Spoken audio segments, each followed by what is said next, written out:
Punjab educators ایسوسی ایشن جہلم کے نامنتخب عہدیداران نے اپنی ذمہ داریوں کا حلف اٹھا لیا اور اس موقع پر گورنمنٹ ایم سی اسلامیہ ہائر سیکنڈری اسکول جہلم میں شاندار تقریب منعقد ہوئی،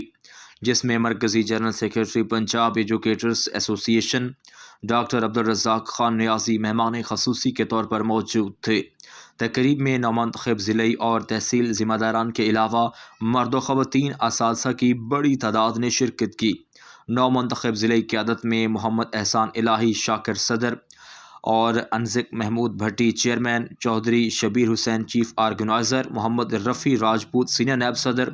سید وقار اکبر کاظمی نیب صدر مردانہ، بشرا مختار نیب صدر زنانہ،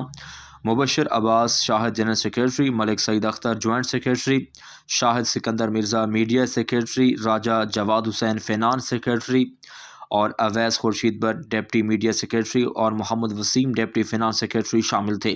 جبکہ تحصیل ذمہ داران میں معظم علی کیانی، محمد زکریا، محمد وسیم، طاہرہ مشتاق اور آمنہ شامل تھے۔ ڈاکٹر عبدالرزاق خان نیازی نے نامنتخب رہنماؤں سے حلف لیا اور اپنے خطاب میں اساتذہ کے مقام اور ذمہ داریوں کے ساتھ ساتھ ایسوسی ایشن کی تاریخی مقاصد،